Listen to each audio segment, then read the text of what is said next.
The rain has been waiting for you.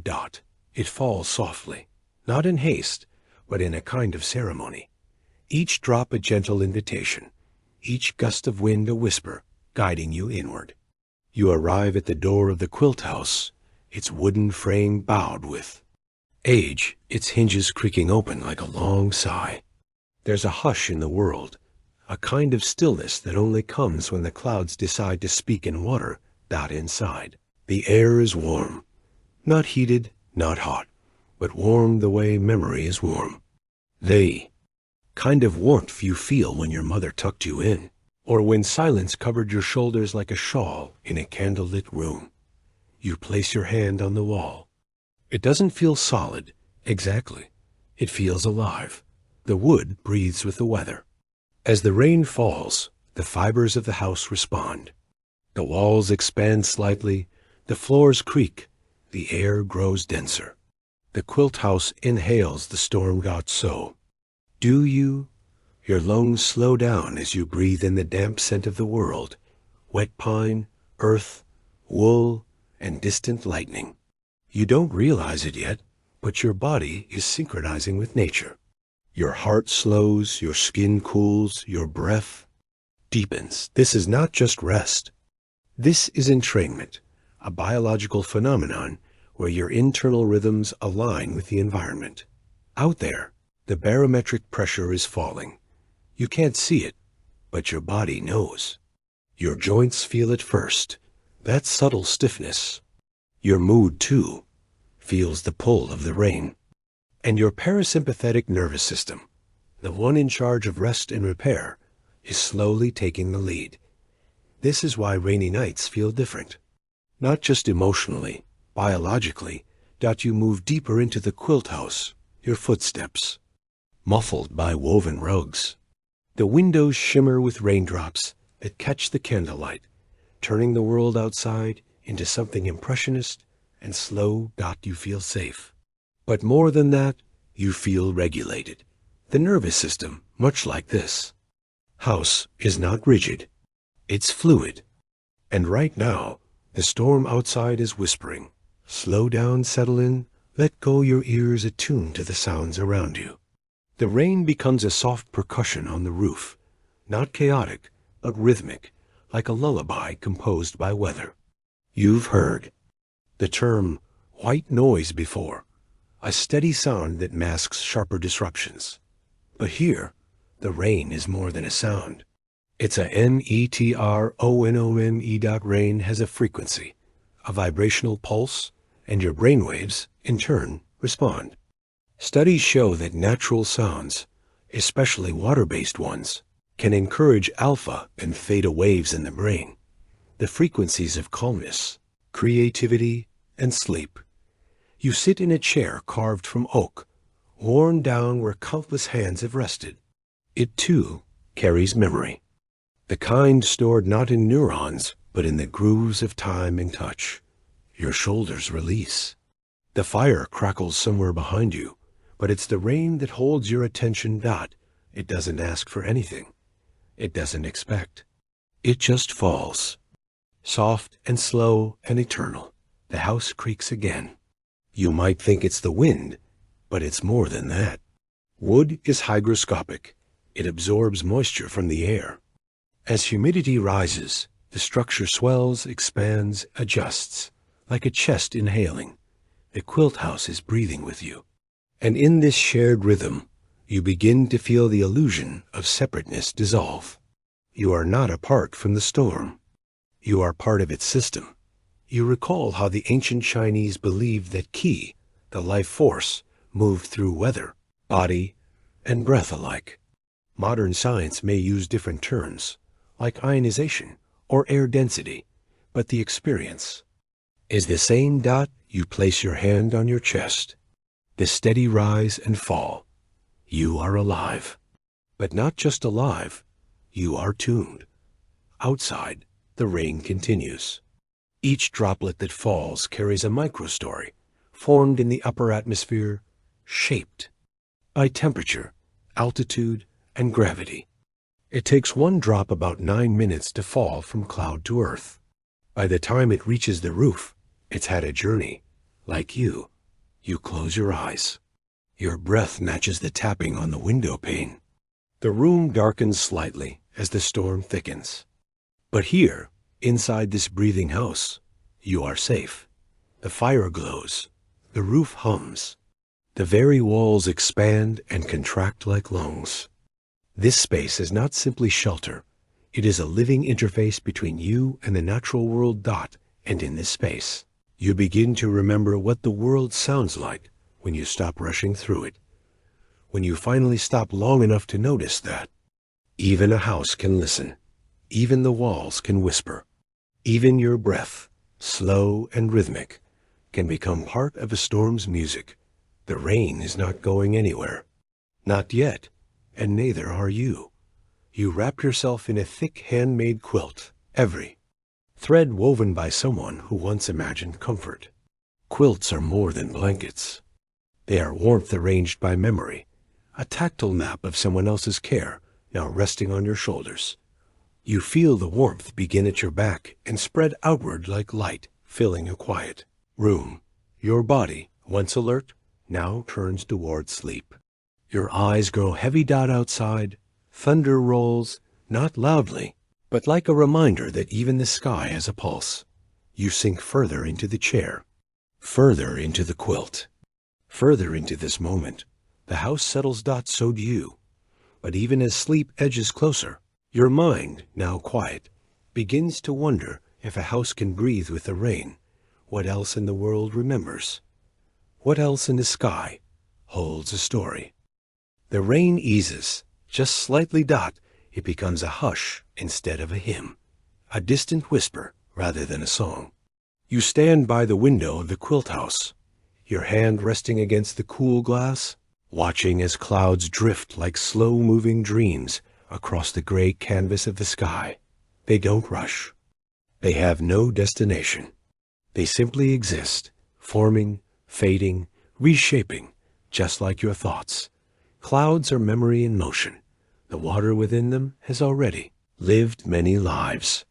Maybe the mist curling through the trees tonight was once part of a Pacific storm, or a drop of sweat on a child's brow in summer, or a glacier cracked open by the sun. Each cloud is a traveler, carrying particles of the past, gathered from oceans, forests, and faraway rooftops. Tiny fragments of the world, lifted into the sky by nothing more than warmth. You watch the low clouds hug the forest's edge, trailing mist across pine and cedar. The Quilt House seems to sit at the seam between earth and sky, between memory and release. And as you breathe, your thoughts begin to do the same. The science is quiet, but never absent. Warm air rises, and as it climbs, it cools. When it cools enough, the moisture it carries condenses around tiny particles, salt, dust, ash, pollen, microscopic seeds of sky. Those particles are called cloud condensation nuclei. They are the invisible threads on which droplets gather, growing heavier until they can no longer float. It's like emotion. You carry invisible fragments of memory, a song, a scent, a face, and around them, your mind gathers meaning until the moment comes when it all becomes too full, and it must fall. A cloud can't decide to hold on forever. Neither can you. Some of the clouds pass low, misty veils draped over the evergreens. Others hang high above, stretched thin and wide like pages torn from an ancient book of weather.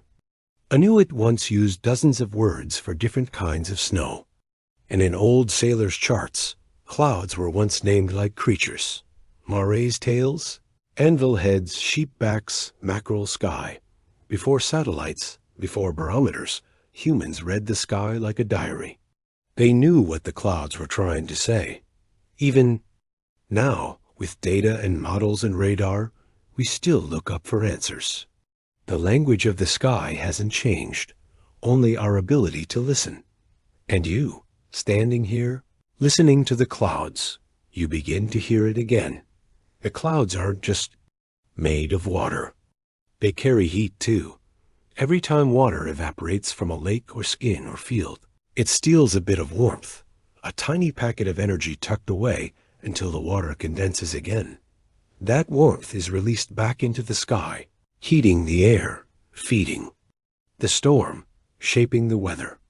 Meteorologists call it latent heat, a kind of hidden fire inside the clouds. Just like you, they hold invisible energy beneath their softness. A quiet strength you only notice when it moves.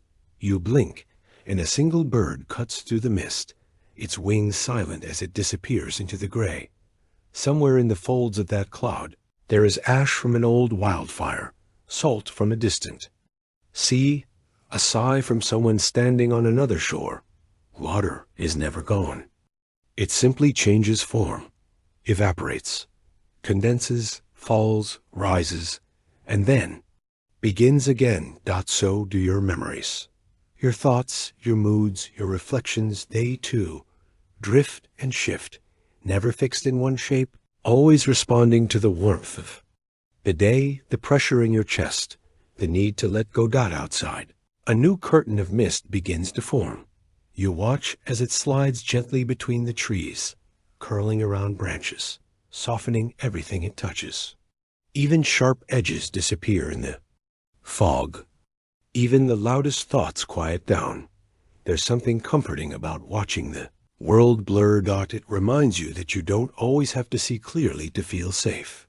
Sometimes it's okay to let the edges fade, to allow the world to become soft. You feel a quiet within yourself, not silence, exactly, but a stillness. A slow settling of the mind, like silt falling gently to the bottom of a calm pond. Your thoughts are clouds. Your memories, condensation. Your feelings, vapor finding shape. And just like the sky, you don't need to hold them all forever. Let some drift. Let some rain. Let the wind take what no longer needs to stay. Above the quilt house, the sky lightens slightly. Not enough to reveal stars, but just enough to turn the gray a shade closer to silver. You pull the quilt tighter around your shoulders. You are not a storm. You are the sky that holds it. You are not your thoughts. You are the space they move through. Outside, a soft rumble echoes, thunder, far in the distance. Not a warning, just a reminder that the sky remembers. And so do you. But not everything needs to stay. Not every droplet must fall. Not every thought needs to be named. Some clouds are just meant to drift, and you wonder now, if clouds carry warmth and memory, what else rides the wind unseen? What quiet force moves with the air and brushes softly against your skin? The quilt house creaks again. This time, it isn't the rain. It's the wind. It taps gently at the shutters, slips through the spaces between wood and stone, and hums in the gaps. Like a forgotten lullaby. You sit still, listening. The wind doesn't shout, not tonight. It doesn't rush. It brushes softly, as though it's testing the memory of the house. As if it's asking permission to enter. You breathe in slowly. And somewhere, between the rise of your chest and the hush outside, you feel a strange connection, as though your breath is part of the same invisible rhythm. Wind is breath. Not just metaphorically, but physically. The earth breathes. Not through lungs, but through shifts in temperature, swells of pressure, and the steady heartbeat of the sun. You've heard the wind many times before, rustling leaves, bending trees, stirring curtains. But tonight, you pause to ask, where does it begin? Wind is born from imbalance. The sun heats the earth unevenly. Some places warm quickly, deserts, rooftops, bare rocks. Others hold coolness longer, oceans, forests, valleys in shade. And warm air, like a restless dream, rises. Cool air, heavier and patient, sinks to take its place. The result? Motion. Air flows, rushing in to fill the space where warmth once was. This is wind. This is movement born from the need to balance. It's not unlike your breath. Inhale. Exhale. Expansion. Release dot when your body senses too much carbon dioxide. Your lungs pull in oxygen-rich air. The cycle repeats. A constant dance to maintain harmony. You are a system seeking equilibrium, just like the sky. Outside, the wind slides down from the hills, picking up the scent of pine and rain-soaked earth. It carries stories, not just air molecules, but particles of pollen, spores, salt, even fragments of life long past. You sit near the window, the quilt draped over your shoulders, and feel the draft kiss your skin. It's cool, but not biting. Gentle, like breath. From an open hand. You remember reading once that the average wind speed near the surface of Earth is about 7 miles per hour. It varies, of course, faster at high altitudes, slower in sheltered forests, but always moving, always adjusting dot just like you. The wind wraps itself around the corners of the house, making the wooden beams hum, not loud, but present. The kind of sound that lives beneath other sounds, beneath the rain, beneath the fire, beneath your thoughts. You close your eyes. You imagine a stream of air flowing over mountains, across oceans, curling around skyscrapers and cliffs, reaching here. This small place, this quiet room, this quiet you. And you think of the Coriolis effect, how Earth's rotation bends wind paths, causing spirals and storms, twisting jet streams across the globe. It's not a force you feel directly, but it's part of everything. It guides the shape of hurricanes. It helps planes chart their course. It affects the weather that brought you tonight's storm dot so much from so little. So many outcomes from invisible origins. You exhale again, slower this time. A long release. There's a word in Japanese, komoribi, that means the light, that filters through trees. There should be a word for wind that filters through sleep, or the hush that finds you before dreaming, because that's what this is. You aren't tired, not yet, but your body is softening. Your breath steady. Your mind unspooling its knots dot in this moment. You are part of a larger breath, a breath of the sky, of weather, of ancient air that's moved over mountains and through forests before finding its way to your lungs.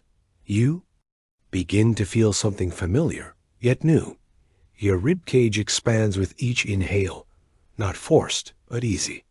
The quilt, resting lightly over your chest, rises and falls in rhythm with the house, in rhythm with the wind, in rhythm with a world that never truly stops moving.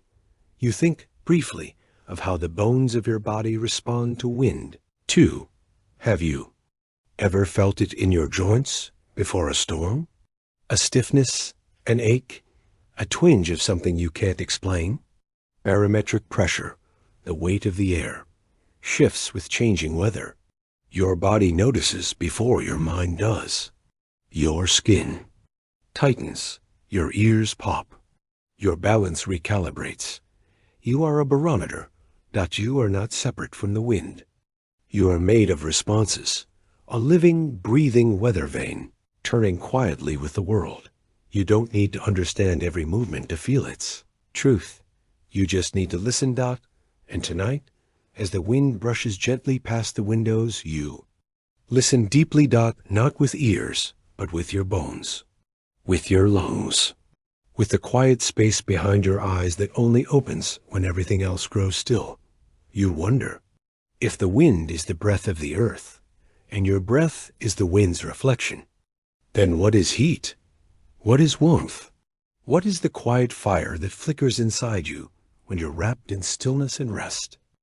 The quilt house is hushed now. Rain rests gently on the rooftop. The wind, having whispered its lullaby, slips into silence.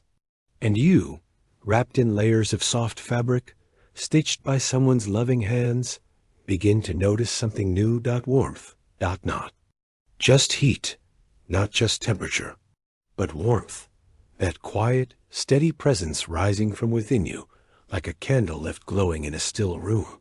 The quilt hugs your body. conforming to your shape. It traps the air between your skin and its threads. And in that pocket, a miracle happens. You begin to warm yourself. But how? Where does this gentle fire begin? It begins deep inside you, in every cell, in every breath, in the quiet spark of metabolism. You may not feel it directly, but your body is a living furnace. At every moment, your cells are taking in nutrients, glucose, oxygen, fat, and turning them into energy. And in that conversion, heat is released. Tiny flickers of warmth, billions of times a second, glowing softly beneath the surface of your skin. This is how you stay alive. But more than that, this is how you stay warm.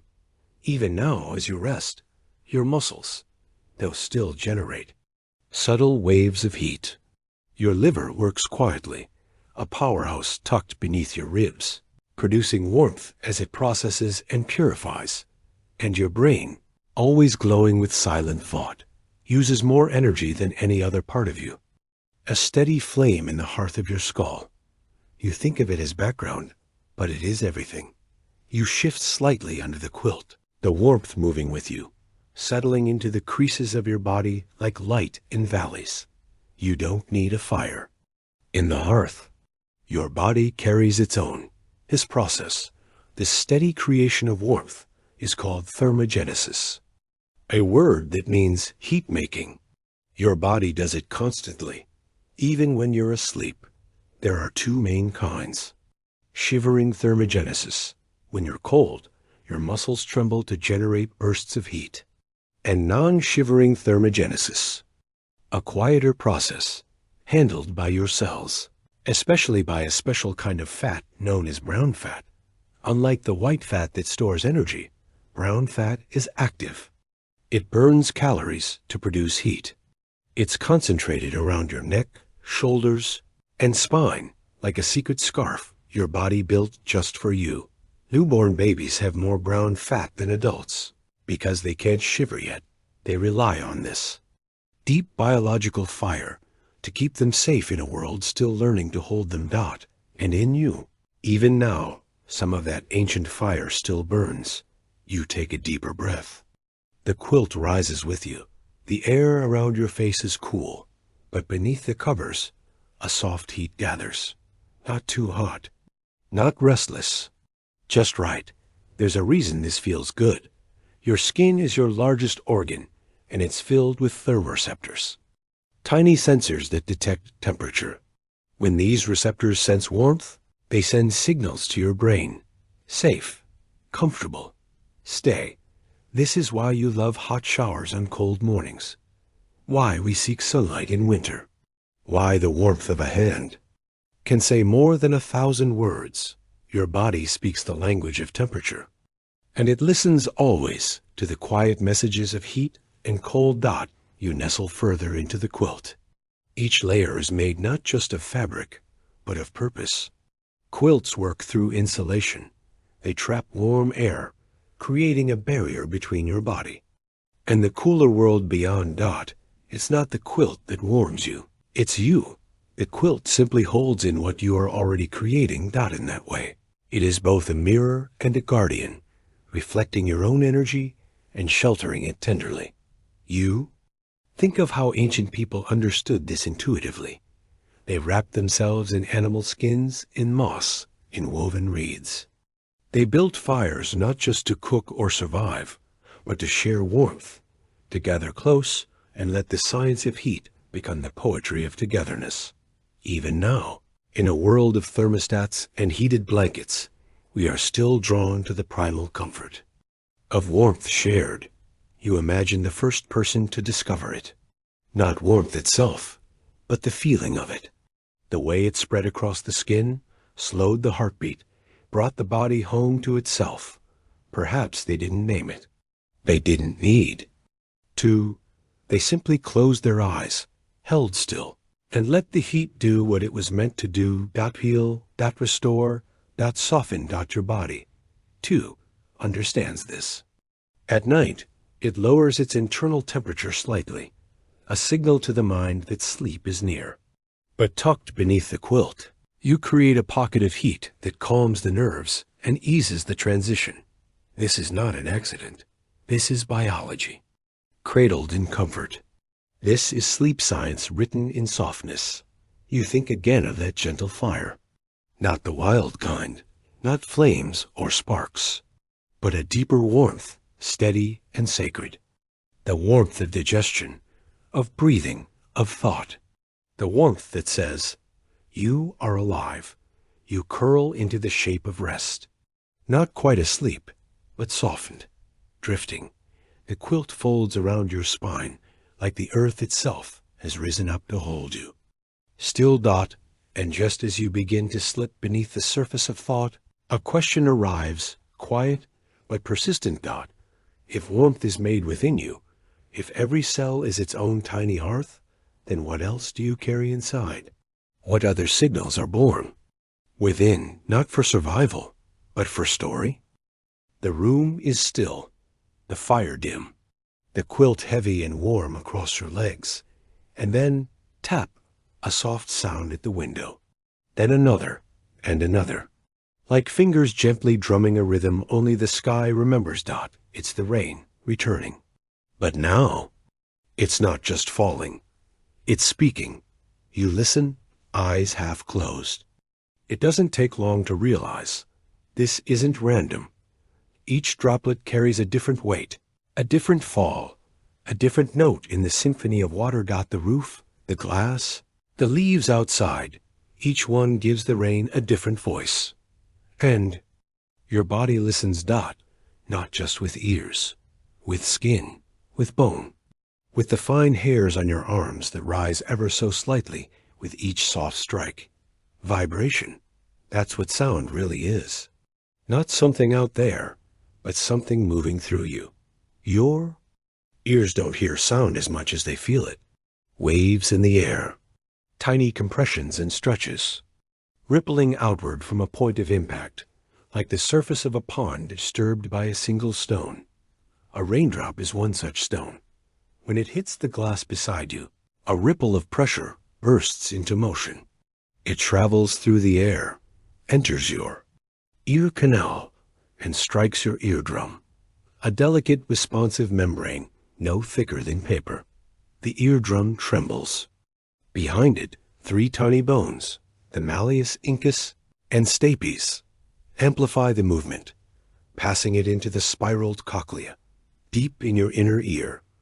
There, fluid swirls. Tiny hairs, called stereocilia, sway. They convert motion into electricity. Electricity into perception. Perception into meaning. You don't just hear the rain. You understand it, its presence, its rhythm, its softness. But hearing isn't confined to the ears. The skin, too, is a listener. When thunder rolls far off, your chest may feel it first. A low hum that presses gently, a sensation more than a sound. That's because your Pacinian corpuscles, deep touch receptors in your skin, respond to vibration. You're built to feel sound, and not just external ones. Even now, as you rest, your body is full of quiet music. The thump of your heartbeat, the rush of blood, the subtle hiss of breath through nostrils. Your brain filters most of it out. But in stillness like this, some of it returns. Your breath grows slower, and in that slowing, you begin to notice the music of your own body. Not loud, not insistent, but steady. Raindrops mirror that rhythm. Their tapping becomes a lullaby your nervous system responds to instinctively. This is auditory entrainment, a process where your brainwaves begin to align with the rhythm of external sound. Slow, gentle sounds like rainfall can encourage theta waves, the kind your brain produces as you drift into sleep. You didn't ask for this. You didn't need to try. Your body, quietly intelligent, knows how to follow the rhythm of rain. And then there's the feeling of it, not through glass, but memory. You think of walking in rain barefoot, the cold wetness of droplets on your scalp, the way clothes cling, the texture of puddles underfoot. You remember how your skin came alive. Because water carries temperature, touch, and even emotion, especially when your senses are open. Scientists call it somatosensory processing, the integration of touch and vibration into your awareness. But you don't need the term to know how it feels. You know the pleasure of raindrops dancing on your skin. You know the peace that lives in soft sound.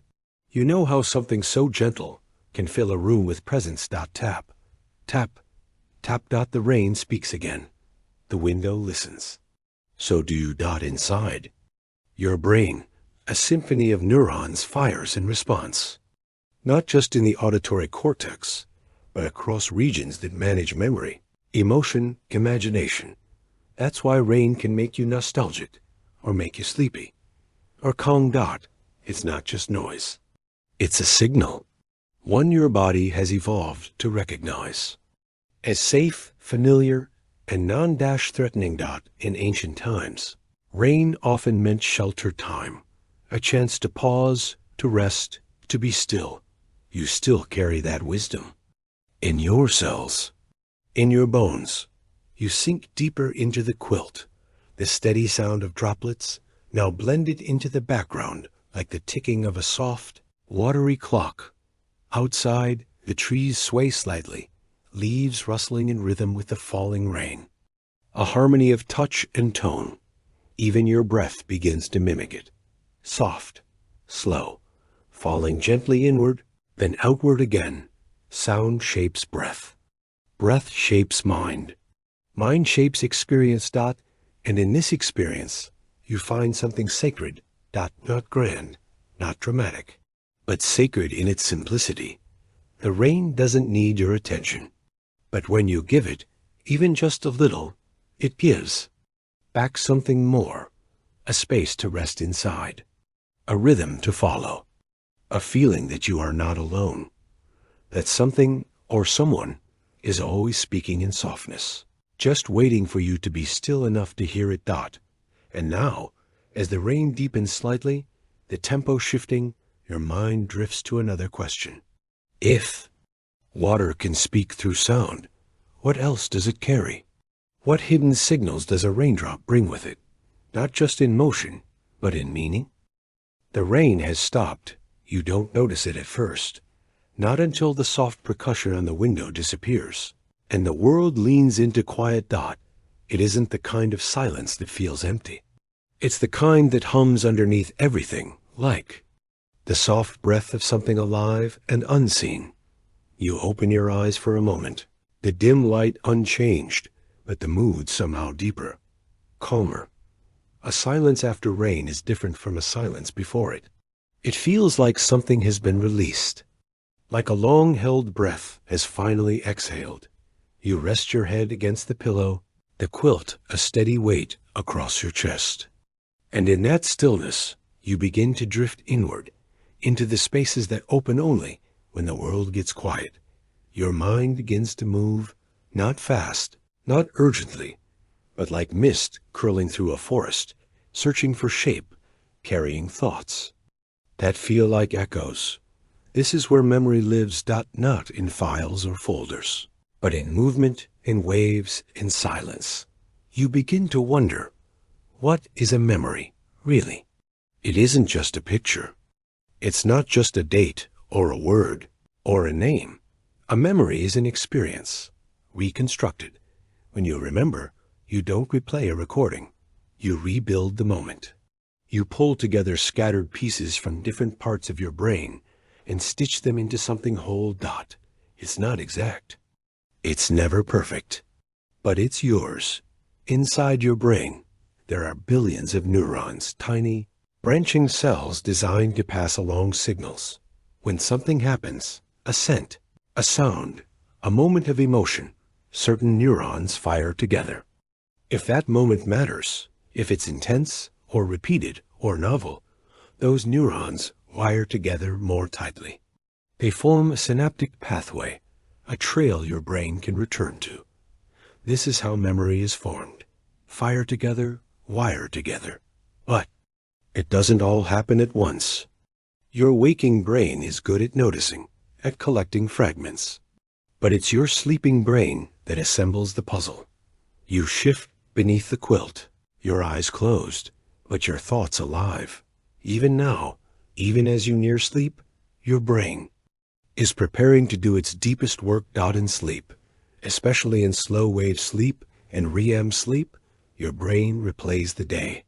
Not like a movie, but like weaving. Experiences from waking life are replayed in fragments. Connections are strengthened. Some things are kept. Others are gently let go. It's called memory consolidation, and it's one of the most important things your body does in the dark. Without it, you would wake each day new, unanchored, drifting. But because of this quiet sorting, you remember.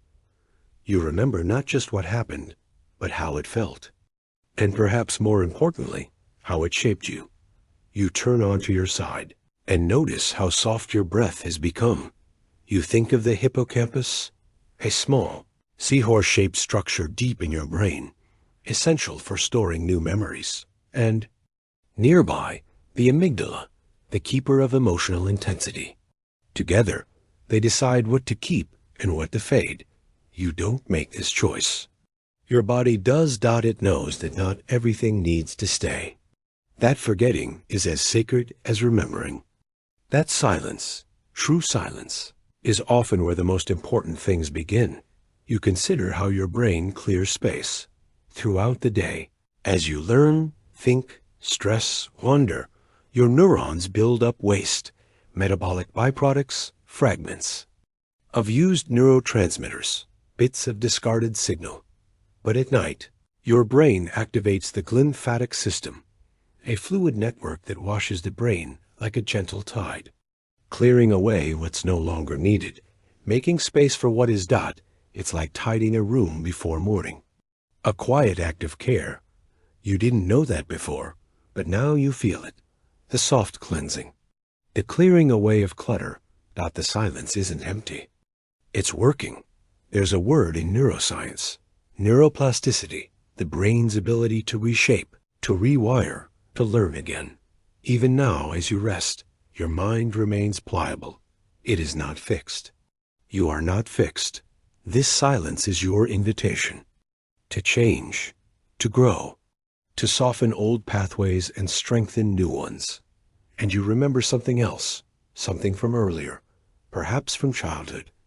A room, a face, a voice. You don't know why it came, but it feels right. Like a thread you didn't know you were following has just appeared in your palm.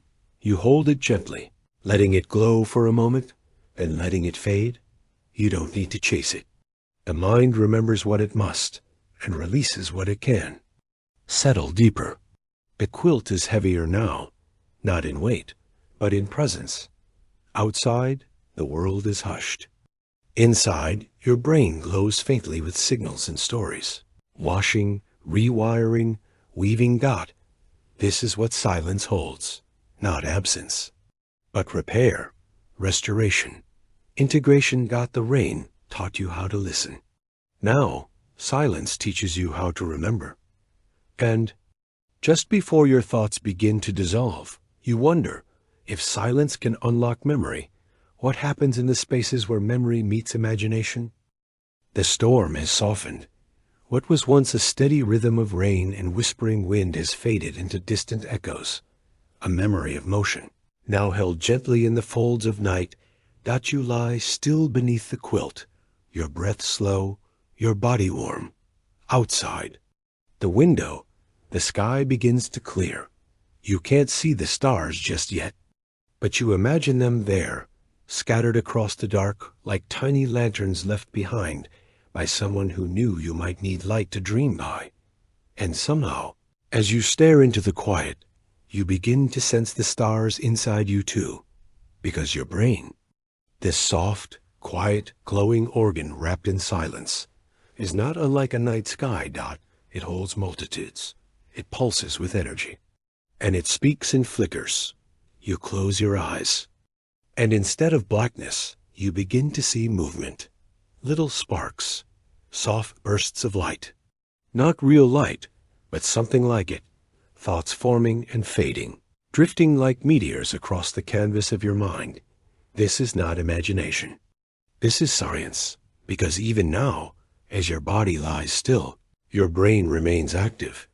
Every thought you have ever had, every sensation, every dream, every idea has traveled through a network of about 86 billion neurons. Each neuron is like a tiny star, alive, electric, connected. They communicate through synapses, small gaps bridged by chemical messengers called neurotransmitters. And when one neuron fires, it sends an electrical impulse down its long arm, releasing these messengers into the gap where another neuron catches the signal dot. It's fast, so fast you don't feel it, but it's constant. Even now, your thoughts, your emotions, your dreams as they rise, are built from this. Electricity, chemistry, connection dot, it's called the connectum, the full map of all the connections in your brain.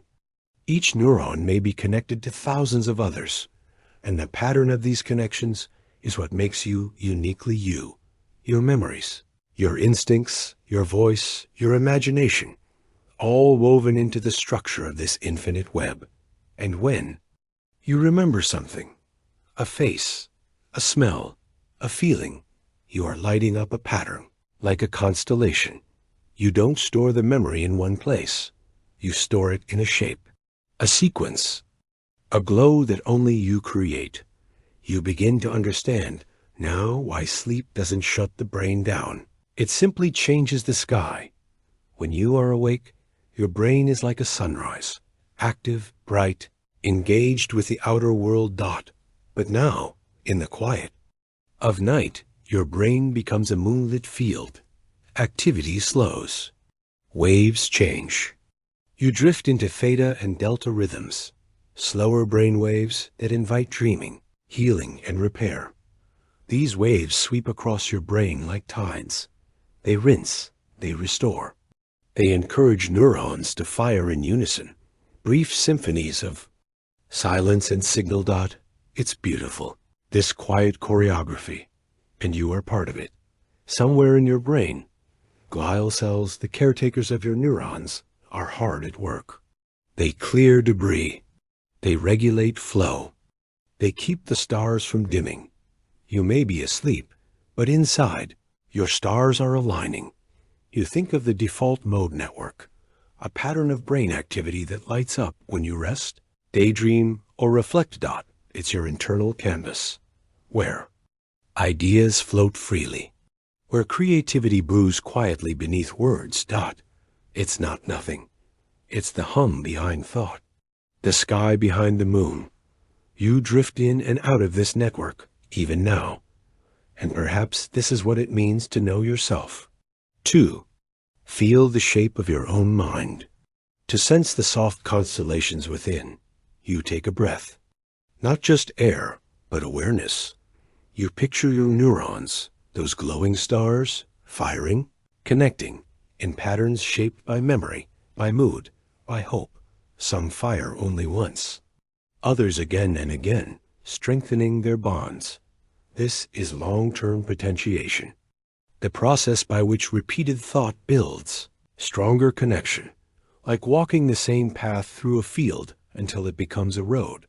And the longer you walk it, the clearer it becomes dot. Your habits, your self-perception, even your sense of possibility is formed this way. And just like paths, you can change them, form new ones, choose different stars to follow. Your brain is not fixed. It is a sky in motion. You smile softly, thinking of how each person has their own map of stars dot. Unique, dynamic, always growing, even in sleep. Especially in sleep, you feel the warmth of the quilt, the coolness of the air near your cheek, the hush in your chest that comes when you know everything is still working, even when you're not watching. And in that quiet space, a thought rises. If your brain is a night sky, then perhaps your dreams are constellations waiting to be seen. Sleep comes slowly, not as a sudden switch, but as a tide. It rises gently, lapping at the edges of your mind until thought becomes something softer, something quieter. You feel it happening, the shift. Your muscles relax, your breath slows. Your grip on the waking world loosens. And just beneath that softness, your dreams begin to stir. Not as pictures, not yet, but as something smaller. Something molecular.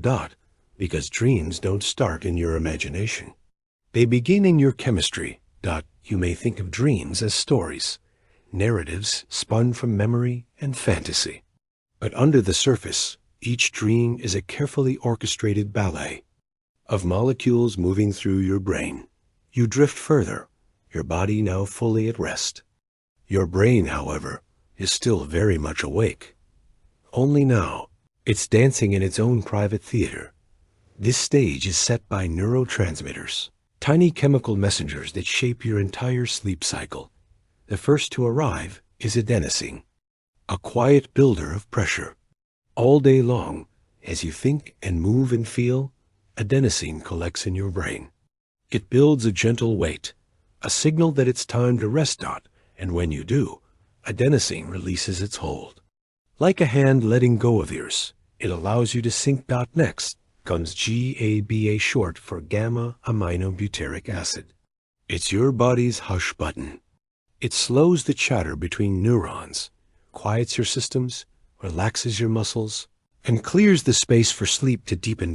With GABA flowing, you enter the early stages of sleep, drifting across the hypnagogic state, where thoughts flicker like shadows and the line between real and imagined begins to blur. You see colors, shapes, moments that don't quite make sense. This is the brain testing its dream engine. And behind the curtain, more players prepare their cues. As you sink into REM sleep, rapid eye movement, your brain lights up. This is the dream stage. Heart rate rises. Breathing becomes shallow. Your eyes move quickly beneath your closed lids, as if scanning the images playing behind them. But your body remains still, paralyzed, gently, by a signal from your brainstem to keep you from acting out what you see. It's a strange duality, motion and stillness, electricity and surrender. And at the center of it all are the molecules crafting your inner theater. Acetylcholine increases, stimulating the cortex, the part of the brain that deals with thinking and perceiving. Its rise during REM is what gives your dreams that vivid cinematic feeling. Dopamine makes an appearance too, bringing with it flashes of emotion, pleasure, anticipation, even curiosity. And then there's serotonin and norepinephrine, present during wakefulness but lowered in REM, allowing your emotional filters to soften. That's why your dreams don't always make sense, because the rational, editing part of your brain is quiet, and what's left is raw, honest, beautiful. You turn slightly under the quilt. Even in sleep, your body adjusts. And your dreams, those quiet reflections of self and story, continue forming. They don't follow a script. They don't obey the rules of daylight logic. But they're not random either. Your dreams draw from memory, from your hippocampus, your amygdala, your visual cortex. They borrow faces, places, and feelings, weaving them into something symbolic. Scientists believe dreams help with emotional regulation. They allow you to process what you couldn't during the day, to rehearse, release, resolve. This is the work of sleep-dependent memory consolidation, and you're doing it now, even without knowing. You are dreaming to make sense, dreaming to soften sharpness, dreaming to remember and to forget. Your brain is sculpting you, gently, silently, one molecule at a time.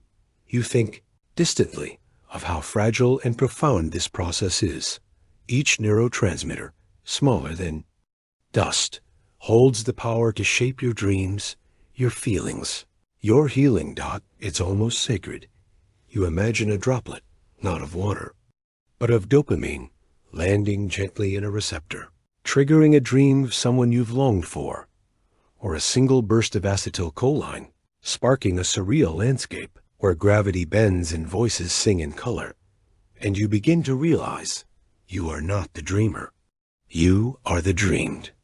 The creation of chemistry, the expression of molecular music, played inside your sleeping mind. The story you experience is only the surface. Beneath it, there is a chorus of signaling and silence. An entire world inside you, built not from words, but from whispers. You sigh in your sleep, a soft release. Your body recognizes the safety of surrender. Your mind drifts across another dream, this one lighter, a dance of images you won't remember, but that will leave behind the faintest thread of understanding. And even now, the molecules continue their work. Not perfectly, not always the same, but beautifully.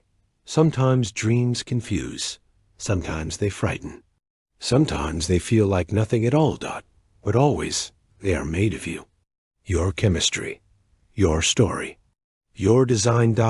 And as you drift deeper, your body beginning to descend toward the quiet valleys of deep sleep, you feel it. You are safe. You are healing. You are becoming. And as this dream dissolves, a new one stirs, not from your thoughts, but from your biology. And you wonder if these molecules can craft entire worlds in your sleep. What guides them? What rhythm do they follow when time itself begins to fade? The room holds its breath. Outside, the storm has slipped into memory. The last drops of rain dried on the window pane. The wind curled up in the corners of the night. Everything is still, so still that time feels like it stopped moving. But it hasn't. It's just slowed. You watch the soft shadow of the curtain barely sway. You hear the distant creak of wood as the quilt house settles again.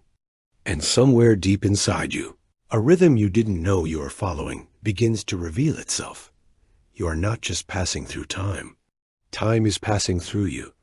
You lie still, wrapped in warmth, surrounded by the dim hush of night. And yet something is shifting, not outside, but within. Because time, as it turns out, is not just something on a clock. It's something you feel. And how you feel it depends on something ancient and biological. Your circadian rhythm. Circadian comes from the Latin circa diem, about a day. It is your internal clock, quietly tracking the cycles of light and dark, wakefulness and rest. This rhythm is not arbitrary. It lives in a tiny cluster of neurons deep in your brain, in a place called the suprachiasmatic nucleus, tucked inside the hypothalamus. This is your master clock. It listens to light. It responds to darkness. And it tells the rest of your body when to sleep, when to wake, when to eat, when to repair. Right now, in this moment of stillness, your body has received the signal. Night has come.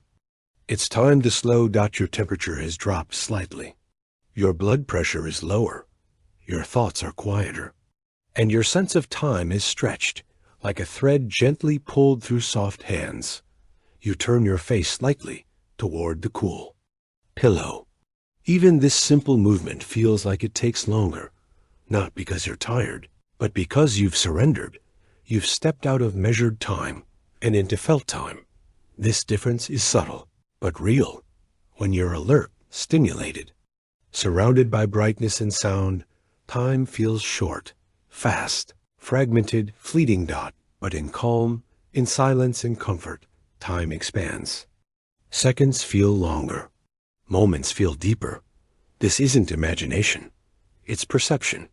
And perception lives in your brain, specifically in regions like the insula, which tracks your internal state, and the basal ganglia, which helps estimate time. Intervals. Together, they create your experience of duration. But here's the mystery. There is no clock inside your brain. No ticking mechanism. Just patterns, cycles. A rhythm created from chemistry and electricity.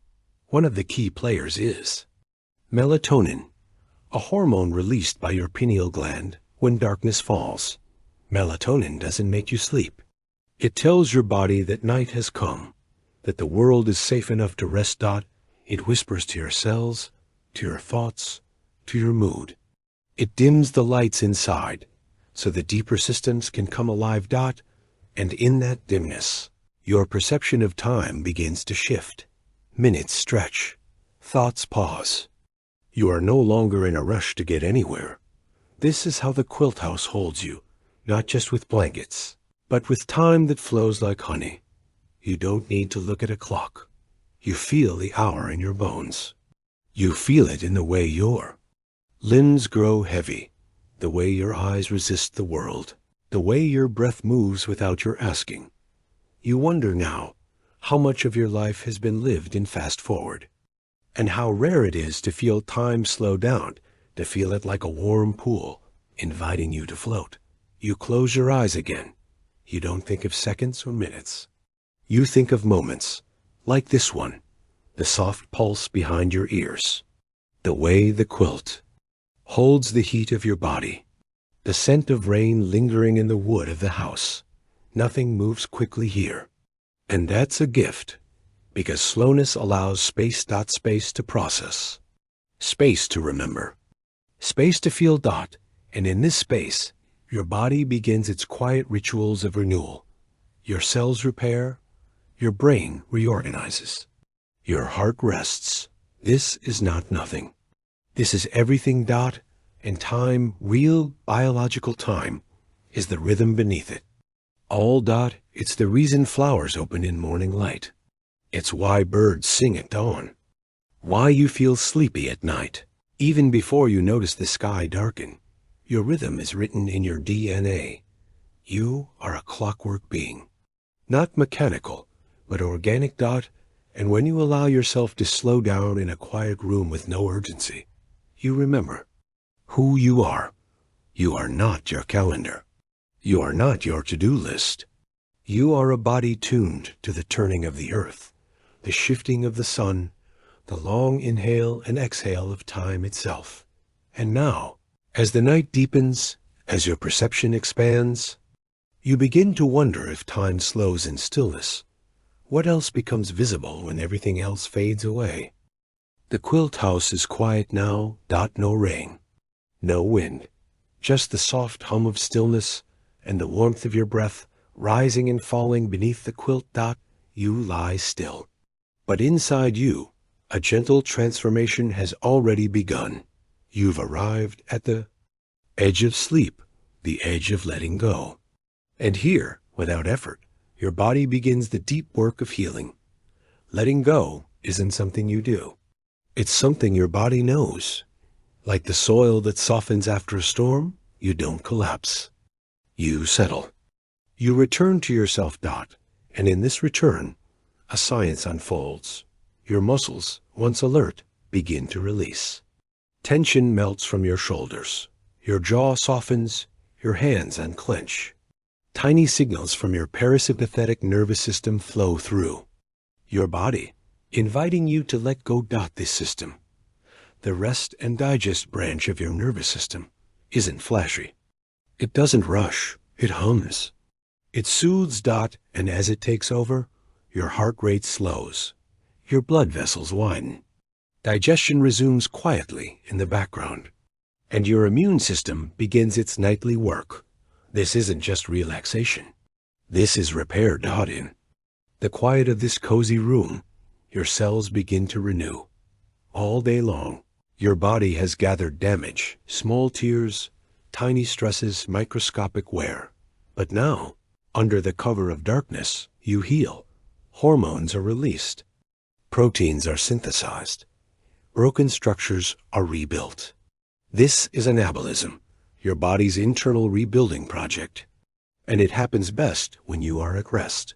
The master conductor of this nightly rhythm is a hormone called growth hormone, released mostly during deep sleep. It helps rebuild muscle, regenerate tissues, and restore function. Another player is melatonin, not just a sleep signaler, but a powerful antioxidant, protecting your brain and body from cellular stress. Your immune system, too, comes alive at night. Certain white blood cells become more active, scanning your body, repairing inflammation, fighting off what doesn't belong. You don't feel this battle. You don't need to. Your job is simple. Let go. Let go of the day. Let go of the thoughts that no longer serve. Let go of the idea that you must always be on. You were never meant to hold it all. In fact, your brain is doing the same thing. As you sleep, your brain activates the glymphatic system, a fluid network that clears out waste products that build up during the day. It's like a nighttime rinse, flushing out debris, making room for clarity, for memory, for peace. One such byproduct is beta amyloid, a protein linked to neurodegenerative diseases. Your brain clears it most efficiently when you're asleep. So when you rest, you're not doing nothing. You're doing everything. Letting go is productive. Rest is a strategy. And here under the quilt, in this softened room, you are returning to your natural rhythm, not the rhythm of urgency, but of recovery. You are like the earth after rain, saturated, quiet, ready to grow again. You turn slightly, the fabric brushing softly against your skin. Even this movement feels sacred. You remember how seeds lie dormant in winter, not dead, but gathering strength. How forests regrow after fire. How muscles rebuild after rest. Your body follows the same laws. You are part of this natural design. And your breath, still slow, still steady, reminds you that release is not collapse. It is balance. You have circled through the stages of sleep. You have felt your brain dream, your body reset, your thoughts dissolve. And now, in this deep well of rest, you are ready to truly let go. Not because you must, but because it's safe, because the systems within you are aligned. You are not falling asleep. You are falling into sync.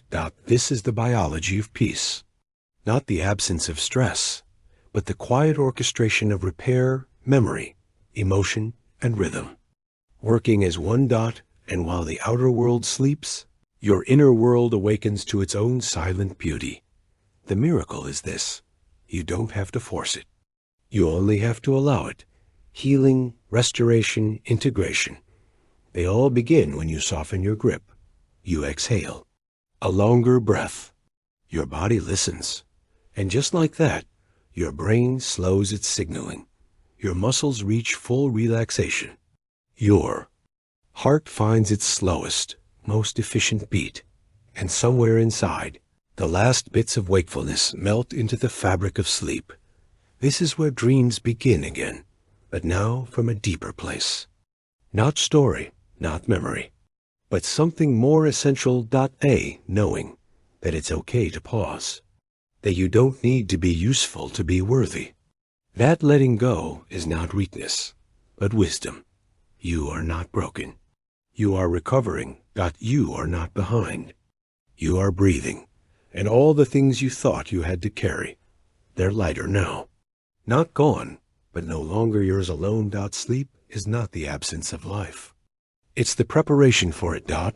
And as your mind drifts further, fully released now, your body finally untethered from the urgency of the day, you wonder, with your last waking thought, if this is what letting go feels like, then what might it feel like to begin again? And now, as our story gently fades, I want to thank you from the bottom of my heart for spending this moment with me. Your presence here means the world, and your support helps me create even more peaceful journeys. Just for you. If this helped you rest, please consider liking, subscribing, or simply coming back tomorrow night. Until then, stay cozy, stay kind, and may your dreams tonight be soft, serene, and full of wonder. Good night, my friend. With warmth, David.